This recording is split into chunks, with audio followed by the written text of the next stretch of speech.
If you're a die-hard Browns fan and love breaking down the game like we do, hit that subscribe button and turn on the bell so you never miss a blitz.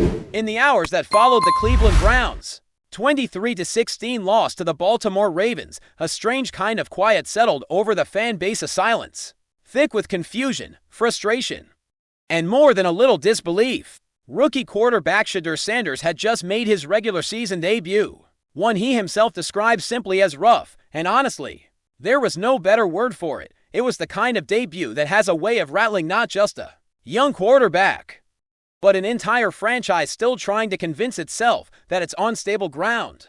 And while Sanders was absorbing the fallout from his first NFL punches, head coach Kevin Stefanski stepped to the podium and delivered a message that immediately sparked debate. The second half against Baltimore was Sanders' first time playing with the starters since the draft. For a fan base already on edge, that little confession hit like a linebacker coming untouched off the edge. When Stefanski met with reporters again on Monday, the natural follow-up was waiting for him. Did he regret handling Sanders the way he did? Would he have changed anything if he had the chance to rewind the week, or even the months since the draft? This is the question hanging over the Browns right now, not just what happened in those painful quarters against the Ravens, but whether the coaching staff set their young quarterback up to fail, and if they did, what does that mean for the rest of his rookie season? Stefanski, however, didn't flinch. Instead, he doubled down like a coach determined to stand by his plan, even as everyone else tries to pick it apart. "I think it's important that you do what you think is right for a football team," Stefanski said, leaning on the steady coach speak that has become his trademark. He stressed that development doesn't happen inside one practice or one drill. Instead, it's an ongoing process, a steady climb, a long-term plan, and to be fair, that's true. No quarterback becomes NFL ready because of a handful of first-team reps in July, but the frustration bubbling around the city of Cleveland isn't about long-term development. It's about what happened on Sunday, the moment Sanders was thrown into the fire without so much as a warm-up lap. Because when a coach says a rookie was ready to go but the tape shows a different story, fans are going to ask questions, analysts are going to ask questions, even former NFL stars, guys like Damian Woody and Shannon Sharpe, are going to jump into the discussion, and they didn't hold back their consensus. Stefanski set Sanders up to fail with a preparation plan that was, at best, unusual and, at worst, negligent. The situation looks even more complicated when you add in the decision the Browns made earlier this month, trading Joe Flacco to the Cincinnati Bengals.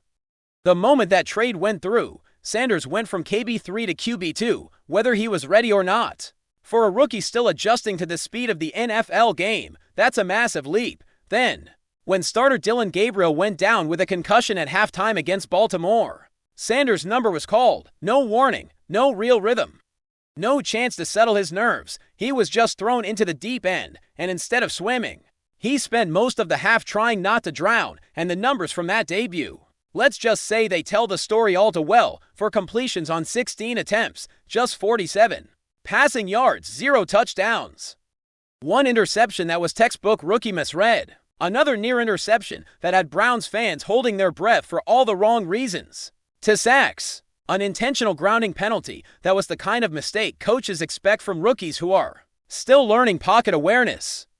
It wasn't just rough, it was the full tour of every challenge a young quarterback can face in his first true NFL action. And while nobody expected Sanders to look like a polished veteran, the question remains, could the Browns have done more to prepare him? Stefanski insists he doesn't regret the process. When asked about giving Sanders more first-team reps earlier in the season, he defended the team's approach, explaining that the starter always gets the vast majority of reps. That's standard. That's the NFL. But what complicates things is the context: Gabriel's concussion risk, the fact that Sanders was elevated to QB2, and the knowledge that a rookie quarterback behind an offense that was still learning its identity might need more than standard preparation. Stefanski emphasized that the team trusts its players, that Sanders has been putting in the work both on the field and in the film room, and that he'll be better with each rep he gets. And while that may all be true, it's fair for fans to wonder whether trust is enough when a rookie is being asked to perform on the fly in live, meaningful action. Now Cleveland turns its attention to the next test on the schedule, a Week 12 matchup with the Las Vegas Raiders, and here's where things really get interesting. With Gabriel still in concussion protocol, Sanders is on track to take starting reps this week. That means he'll get what he didn't have before, the chance to prepare with the starters, to take the reps that build timing and chemistry, to install a game plan tailored to his strengths instead of Gabriel's for the first time since joining the NFL. Sanders will step into a week knowing he is the quarterback, not the emergency backup, and that alone could make a massive difference. But there's an underlying pressure that can't be ignored. If Sanders struggles again, if he puts up another stat line like the one from Baltimore, or if the offense stalls under his direction, Stefanski won't hesitate to put him back on the bench. Once Gabriel is cleared, that's the reality for rookies in the league, especially rookies on teams desperate to stay relevant in the standings. Sanders has at least one game to prove that Baltimore wasn't a sign of what's ahead, but simply a product of brutal circumstance.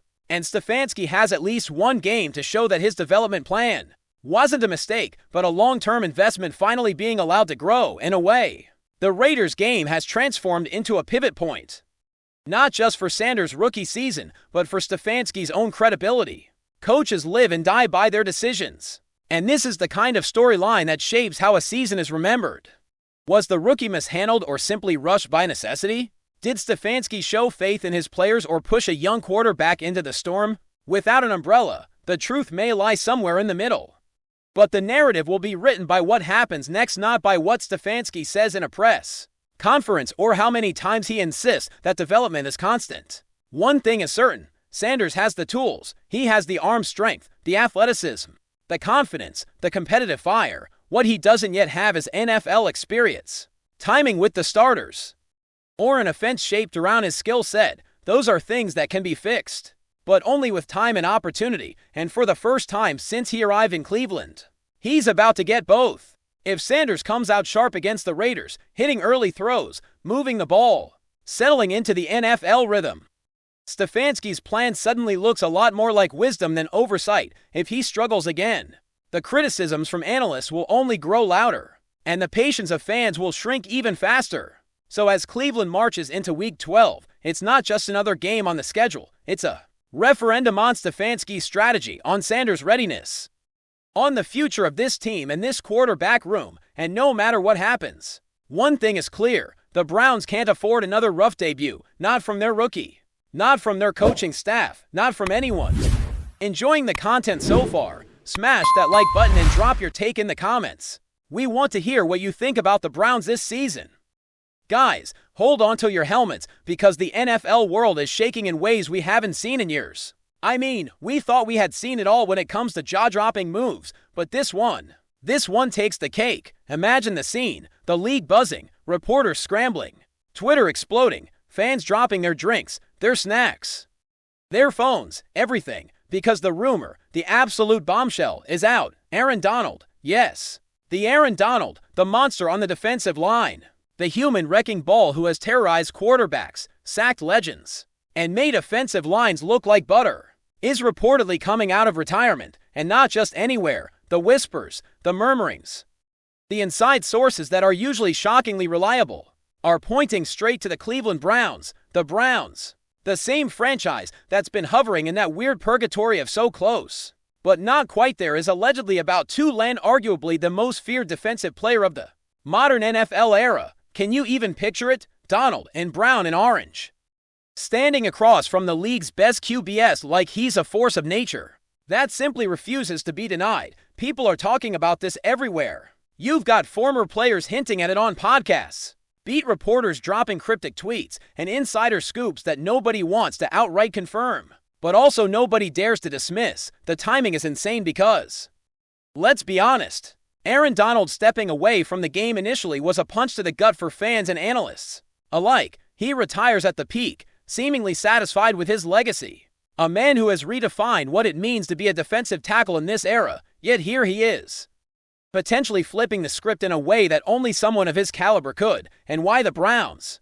That's where the speculation gets even juicier. Some say it's a combination of championship aspiration finally aligning, a front office that is hell-bent on making a statement, and of course, the lure of Cleveland's passionate fanbase, which, if you've ever been to First Energy Stadium, you know can turn a player into a legend in the blink of an eye. Imagine the locker room dynamic. You've got a team that's talented, hungry, and maybe even frustrated with the so close, yet so far narrative that has followed them for years. And now you drop a name like Aaron Donald into that mix. Veterans suddenly have an even bigger reason to elevate their game. Rookies have someone to idolize in practice. And coaches get a luxury they've only dreamed about, a game-changing defensive anchor who can single-handedly alter offensive schemes. Can you imagine the conversations around film study now? Opposing QBs and OCs having to plan for Donald on every snap. It's mind-boggling. And the rumor mill, it's not slowing down. Analysts are already speculating about his contract, about how the Browns might structure it. The cap space gymnastics that could make it happen. And you know how these things go. There's always a mix of skepticism and excitement. People are asking, is he really back? Is this just another attempt to shake the headlines? But you can almost feel the energy building. Like the league itself is holding its breath, and let's talk about the narrative here. Aaron Donald coming out of retirement isn't just a player joining a team, it's a story. The comeback, the redemption arc, the I'm not done, not even close declaration.